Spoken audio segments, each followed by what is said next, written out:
Un hombre de fe. Es así como recordamos a Abraham cuando hablamos de él, como el padre de la fe, como el padre de Israel. E incluso recordamos a Abraham como aquel que recibe la promesa de que algún día por medio de él va a llegar el Mesías prometido.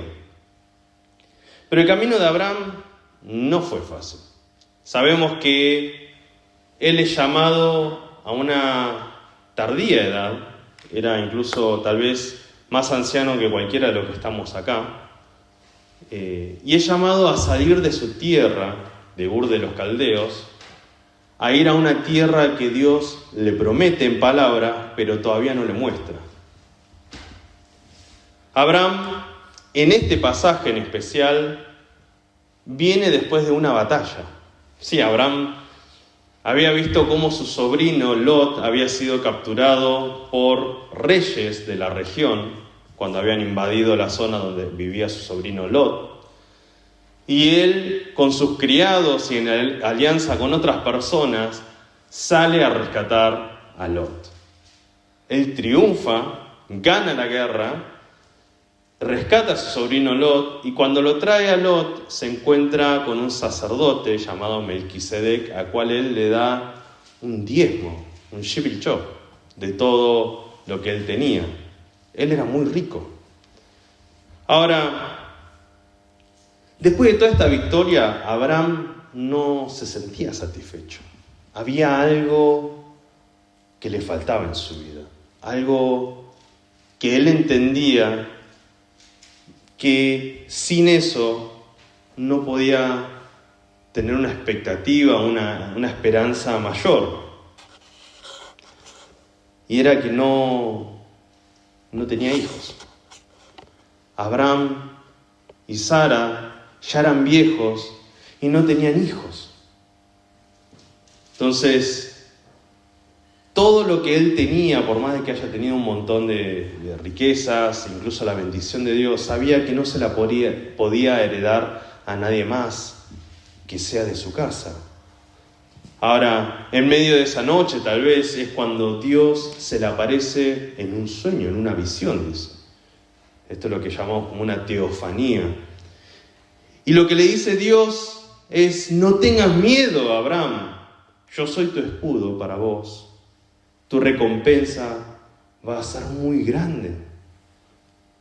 Pero Abraham responde un poco triste, porque le quiere contar a Dios sobre su condición familiar. Dice: Dios, nunca me diste herederos. Y a pesar de que Dios le había dado un montón de cosas, nadie de su sangre iba a heredar todo lo que tal vez Dios le iba a dar.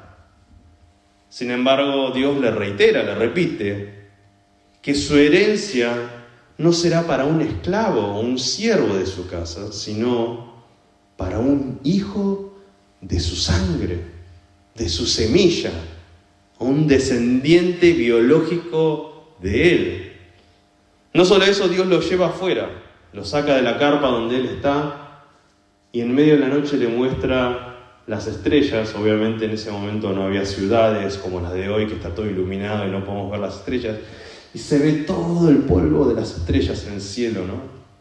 Y Dios le dice: contalas, si es que puedes contarlas. Así va a ser tu descendencia.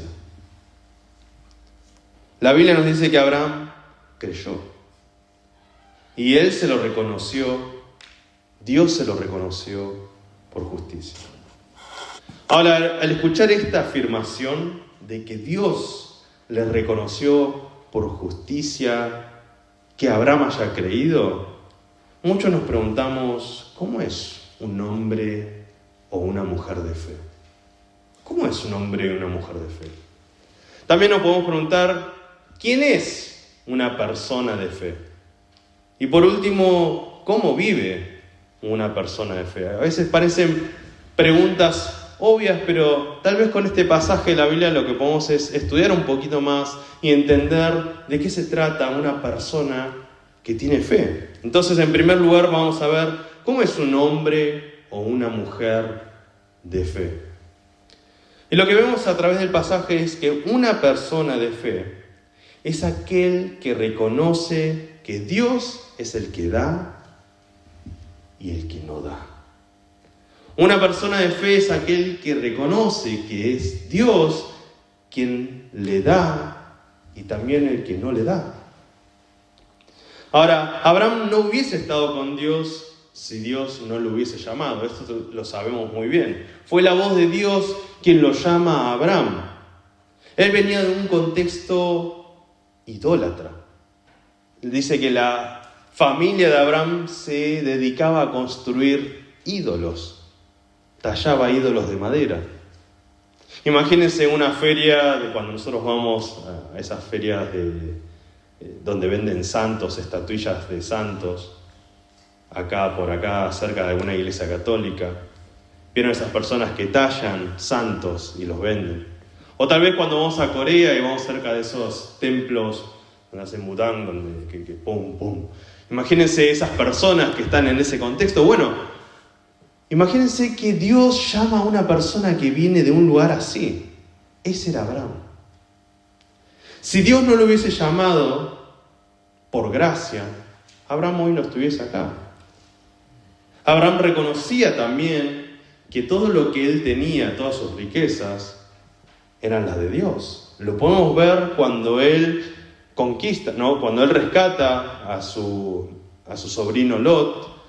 Él tiene muchas riquezas, pero él dice, yo no voy a aceptar más riquezas de esta guerra, pero aún así de lo que yo tengo voy a ofrendar el diezmo. Y se lo da al sacerdote Melquisedec, le hace un shivilchot de lo que él tiene. Es un reconocimiento de que todo lo que él tenía provenía de Dios. Y a su vez, él entiende que es Dios el que no le había dado su hijo. Si nosotros vemos en el versículo 3, Abraham le dice a Dios, vos no me diste un hijo. No es yo no pude tener un hijo. A Sara es estéril. Dijo, vos, Señor, no me diste un hijo.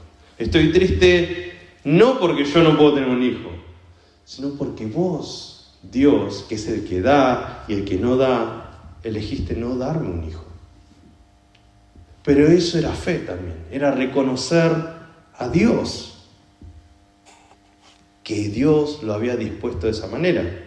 Abraham simplemente le comunicó a Dios también su tristeza porque reconocía que Dios no le daba esa descendencia que tanto él ansiaba. Tal vez para nuestra época nosotros vemos a los chicos, o incluso, no sé si pasa tanto en Argentina, pero en Europa ya pasó, en Estados Unidos está pasando, en Corea está pasando, en que no hay hijos. No hay niños. Y no hay niños no es porque no pueden tener niños, porque no quieren tener niños. Bueno, si nosotros vamos, no hace falta ir a la época de Abraham, simplemente ir a la época de nuestros padres, tener hijos era una gran bendición. Había que tener hijos, ¿no? Había que tener chicos. Si eran hombres, mejor. Era una sociedad patriarcal que la mujer incluso era vista como una persona que le tenía que dar hijos al hombre. El hijo era muy importante. En la sociedad de Abraham, aún más en la antigüedad, el hijo era aún más preciado todavía. Pero Abraham era un hombre rico, era un hombre que tenía muchas ovejas, tenía un montón de criados. Dice que alrededor de 300 hombres solamente 300 hombres nada más, sin contar las mujeres, habían acompañado a Abraham a la guerra cuando tenían que ir a rescatar a Lot. Lo que significa es que si había 300 hombres, por lo menos había alrededor de otras 300 mujeres solamente sirviendo a Abraham y a su esposa. Y sin contar las familias de esos esclavos, porque eran esclavos que vivían bajo la casa de Abraham. Abraham era un hombre muy poderoso en riquezas. Sin embargo, Abraham le reprocha o de alguna manera se queja con Dios diciendo: no va a ser un hijo biológico mío, de mi sangre, de mi semilla. No va a ser ese el hijo que va a heredar todo esto, sino que va a ser Eliezer de Damasco. Eliezer de Damasco era el jefe de sus esclavos. Imagínense que ustedes tienen un local y no tienen hijos, y como no quieren que el local se eche a perder, no les queda otra opción que heredar el local o dejar como encargado general del local al administrador general de su negocio. Tal vez ustedes lo quieren mucho a su administrador general, confían en él, pero no es de su sangre. No lo aman tanto como un hijo.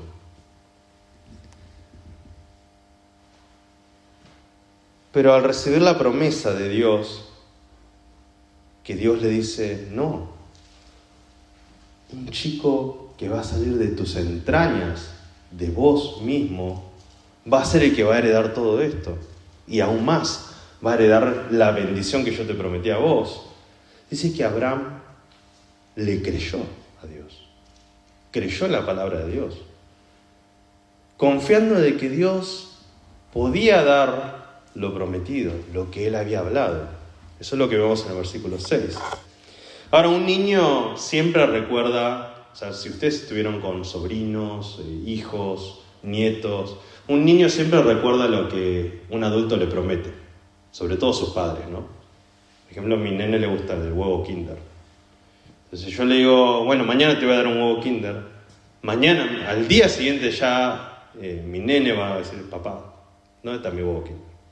Porque él recuerda la promesa y él confía de que su papá le va a dar lo que le dijo en palabra. Ahora, si yo no le doy lo que yo le prometí, hay un escándalo, ¿no?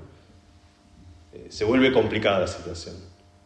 Pero aunque yo no se lo dé, mi nene de alguna manera me sigue amando igual, porque él sabe que yo puedo darle y yo puedo no darle. Por eso tal vez es que Jesús dijo que nosotros tenemos que tener una fe como la de un niño, que confía en lo que da o no da Dios, que confía en la palabra de Dios. Y Abraham, aun cuando estaba triste, escuchó eso y creyó. Una persona de fe, entonces, es aquel que reconoce que Dios es el que da y el que no da. Pero podemos nosotros esforzarnos y tener fe. Algunas personas piensan que la fe es una acción activa de las personas. Nosotros tenemos que esforzarnos, tenemos que hacer algo yolshimi y salir adelante para tener fe. ¿Es la fe un mérito, una acción que el hombre y la mujer pueden hacer? ¿Puede cualquier persona tener fe? ¿Quién es una persona de fe? Y viendo la historia de Abraham y este pasaje, vemos que una persona de fe es aquel que Dios elige por gracia. Esto parece hasta a veces ilógico e incoherente. Nosotros que somos presbiterianos, que somos reformados, creemos en que Dios es el que da, por medio de su Espíritu, la condición de poder creer. Y la elección de Dios muchas veces no es lógica. Vieron que hay personas, incluso yo he visto muchos pastores que luchan con esta idea de que Dios da por gracia. Entonces piensan que la mujer samaritana de alguna manera era buena y quieren argumentar como que las personajes bíblicos de alguna manera eran buenos y por eso Dios lo eligió. Pero no es así. La elección de Dios muchas veces es incoherente, es ilógica dentro de nuestra mentalidad humana. Dios llamó a Abraham cuando éste vivía en una familia que fabricaba ídolos. Si nosotros pensásemos hoy en un pastor, por ejemplo, en mí, alguien no imaginaría que Dios llamaría a un pastor desde un templo budista. Y lo llamaría, él se arrepentiría, encontraría a Cristo y viviría por la fe. No pensaríamos eso, pensaríamos en una persona que nació en la iglesia, que se crió en ese contexto, que hizo las cosas bien, que nunca trató mal a ninguna persona, que nunca mintió. Y ese puede ser un buen cristiano o un predicador. Pero si ustedes me conocen personalmente, se darán cuenta de que Dios actuó por gracia conmigo. Yo no era una persona perfecta. Lo mismo pasa con el caso de Abraham. Abraham venía de una familia que fabricaba ídolos. Esto de fabricar ídolos es algo que en la ley de Moisés, unos cuantos años después, iba a ser simplemente condenado a muerte por Dios.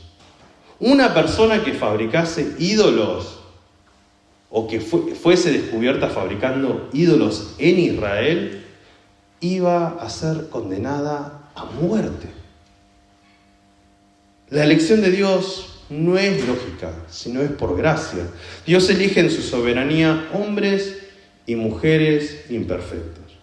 Abraham no era perfecto, no solamente con esta cuestión de que él venía de una casa de ídolos, de donde se fabricaban ídolos, sino que era un hombre cobarde, porque 2 veces, en 2 situaciones, Abraham mintió diciendo que su esposa era su hermana, para él no correr peligro. Sara, la esposa de Abraham, era una maltratadora.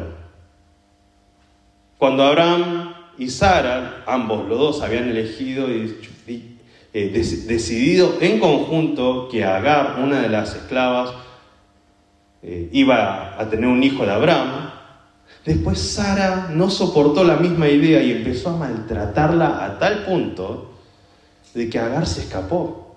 O sea, imagínense qué tipo de maltrato puede tener una esclava para que se escape del lugar seguro de su amo. Escaparse era ir hacia la nada. Antes no había policías, no había jueces. Escaparse de la casa de su amo era ir a la merced de lo que el mundo podía hacer con una mujer vulnerable en medio de la nada. ¿A qué punto habrá tratado mal Sara a Agar para que se haya ido de su casa? Esa era la mujer que estamos hablando acá, de una mujer de fe y de que Dios eligió para tener la herencia de la promesa. Y la historia nos muestra que todos los personajes llamados por Dios eran personas violentas, borrachas, indiferentes, lujuriosas, pero que Él eligió para convertirlas en hombres y mujeres de fe para su obra de salvación. Moisés fue un asesino impulsivo, pero Dios lo llama y lo convierte en el líder que iba a salvar a Israel. Esther era una mujer indiferente cuando el rey persa había decidido matar a todo su pueblo, hasta que el tío le dijo: tal vez Dios te puso en este lugar por algo. Y ahí Esther reaccionó y Dios la usó para salvar a todo su pueblo. David fue un asesino y un adúltero, pero Dios lo convirtió en un hombre acorde a su corazón, de quien iba a descender el Mesías prometido. Abraham fue un idólatra que fue llamado para convertirse en Abraham, el padre de la fe, y el que traería por medio de su descendencia al Mesías que iba a bendecir y salvar a la humanidad. Dios puede habernos llamado a nosotros, que somos terribles pecadores, para que seamos hombres y mujeres de fe, que traigamos fe a nuestros amigos, a nuestros empleados, a nuestra familia. Una persona de fe es aquel que Dios elige por gracia. Una persona de fe es aquel que Dios elige por gracia. Por último, ¿cómo vive una persona de fe? ¿Cómo vive una persona de fe? Una persona de fe vive confiando en la palabra de Dios. Esto es lo que vemos en el pasaje. Si Abraham se guiaba por las posibilidades, era un hombre anciano. No solamente eso, Abraham, su esposa, ya no podía tener hijos. Dice que ya había parado su ciclo menstrual. No había ninguna esperanza biológica para tener hijos. Y desde que Dios lo llamó, Abraham salió de la comodidad de estar con sus padres, con su familia, en su territorio, confiando totalmente en la palabra de Dios, de que Dios le iba a dar un lugar a él y a su descendencia, pero sobre todo hay una promesa mucho más grande, que es que Dios iba a estar con él y con su descendencia. Dios le repite su promesa 5 veces. Es como tener una promesa y nosotros nos empezamos a desesperar porque vemos que papá o mamá no nos están dando lo que nos prometieron. Entonces vamos y le repetimos: mamá, ¿vos te acordás que sí, yo te prometí que bla, bla, bla, bla, bla? Pasan unos días y vos no sabés si mamá compró lo que te había prometido o no. Entonces uno va y le dice: oh, mamá, ¿vos te acordás que me prometiste esto? Y sí, yo te prometí que te iba a dar esto, tranquilo. Bueno, 5 veces Dios le repite la promesa a Abraham. En esta ocasión es la 3ª vez que le repite. O sea que hay 2 veces más en que Abraham va a decir: no, yo no voy a tener un hijo.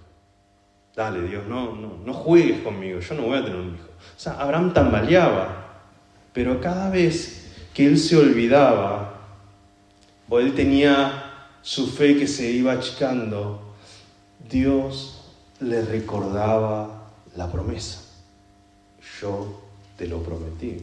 Abraham salió a los 75 años de los Ur de los Caldeos, y a la edad de 100 años es cuando tienen un hijo.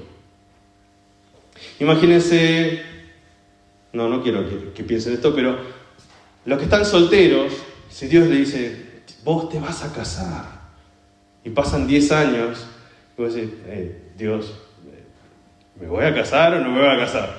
Sí, yo te prometo, vos te vas a casar. Y pasan 5 años más y vos ves que te estás avejentando, y Dios te dice: no, sí, confía en mí, te vas a casar. Pero pasan 10 años más. Uno ya entra en desesperación. La lógica de Abraham de entrar en desesperación y desconfiar en Dios muchas veces es muy humana.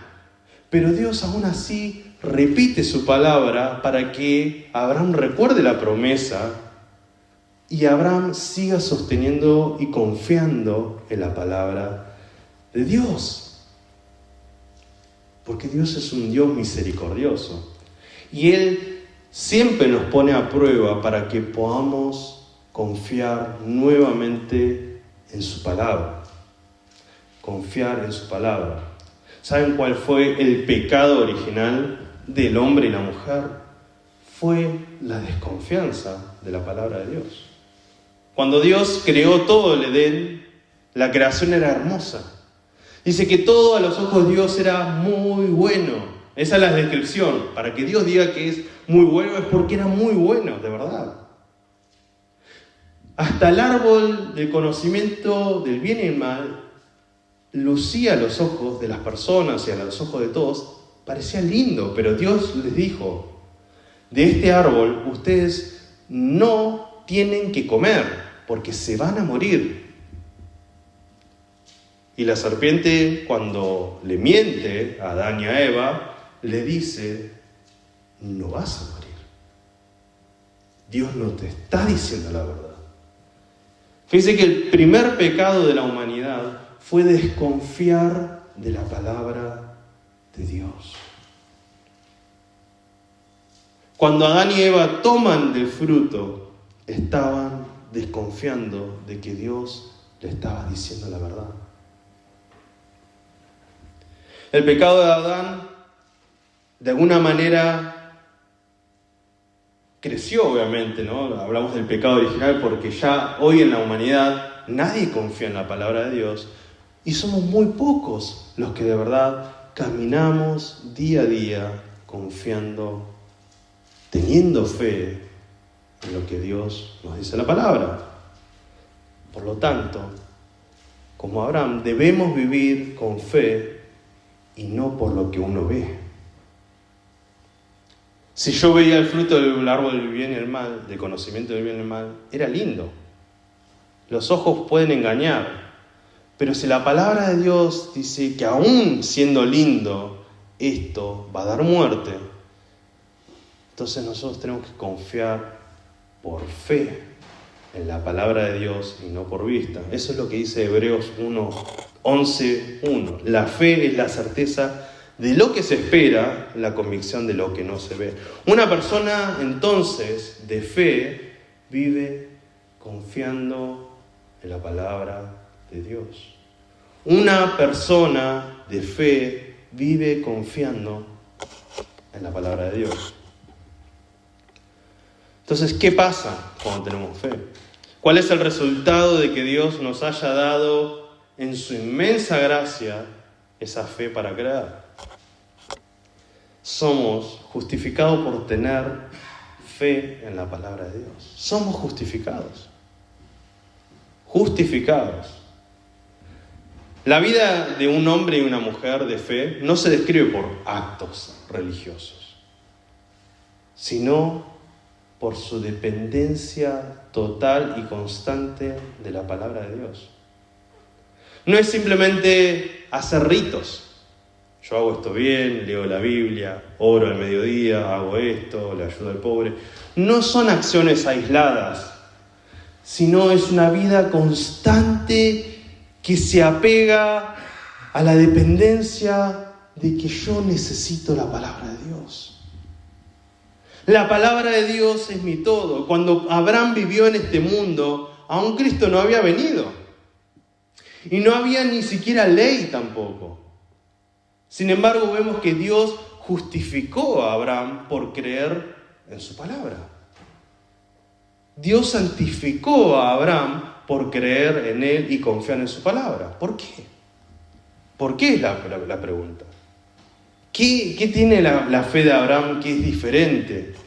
Abraham era un anciano y Sara era una anciana. Ambos estaban más cerca de la muerte que la vida. Aún así, Abraham había confiado que Dios daría vida en cuerpos que estaban casi muertos. En cuerpos que ya no podían engendrar ningún tipo de vida, sino que estaban muriendo.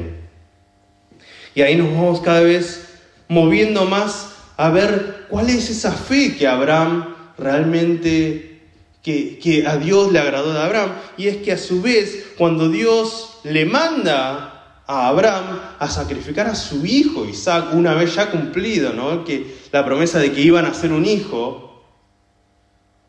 y que por medio de ese hijo Isaac iba a tener descendencia, así como las estrellas del cielo y la arena del mar, Dios le dice: sacrifica a tu hijo.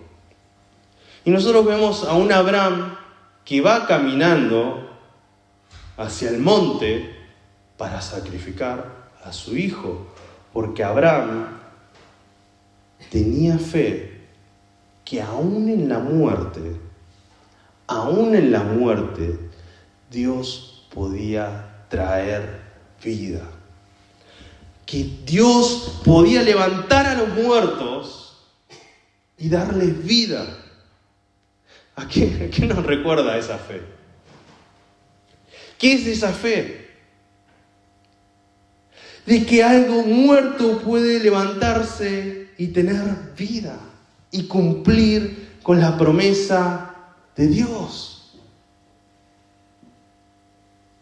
La fe de Abraham no era una simple fe, sino una fe que Dios da vida a los muertos. Por tanto, nosotros cuando creemos en la palabra de Dios, en esta Santa Escritura, de que Cristo murió y resucitó de entre los muertos, estamos compartiendo la misma fe que Abraham. porque creemos de que de lo muerto, de lo imposible, Dios trae vida. De lo muerto de nuestra condición pecadora, que nosotros no hacíamos otra cosa que hacer el mal. Esa es la descripción de Romanos de nosotros, de nuestra condición humana es: nosotros no podemos hacer el bien, corriendo vamos a hacer el mal, preferimos hacer el mal. Pero aún así nosotros cuando creemos en Cristo, creemos de que Cristo en su muerte y resurrección, de la misma manera, nosotros que estamos muertos en el pecado, vamos a resucitar en vida por medio de Cristo Jesús, porque esa es la promesa de la palabra de Dios.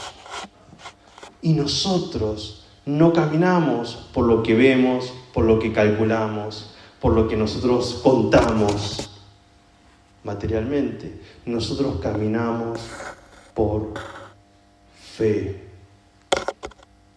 Y esa fe es la que Dios en su misericordia nos dio a nosotros para que podamos confiar en que Cristo nos va a dar vida eterna. Por eso un verdadero hombre de fe, una verdadera mujer de fe, confía absolutamente en la palabra de Dios y vive en obediencia a esta palabra. Se alegra y vive en la palabra constantemente, porque éramos muertos en pecado y por Cristo hoy vivimos libres en Él, por la fe que la gracia de Dios nos otorgó por su misericordia. Somos justificados por tener fe en la palabra de Dios. Vamos a orar. Amado Dios, gracias porque por medio de esta historia, Señor, por medio de Abraham y de tu misericordia con Abraham, podemos entender que nosotros podemos también tener libertad, podemos tener vida, podemos tener justicia en nuestras vidas por medio de creer en tu palabra. Si hay algo, Señor, que trae desconfianza en mi corazón de tu palabra, te pido que vos con tu Espíritu Santo nos ayudes cada día más a confiar, a tener fe y vivir por la fe en tu palabra. Estar en Cristo constantemente para que nosotros que estamos muertos podamos vivir cada día nuestras vidas por la fe en Cristo Jesús. Te doy gracias, te doy gloria en el nombre de Jesucristo. Amén.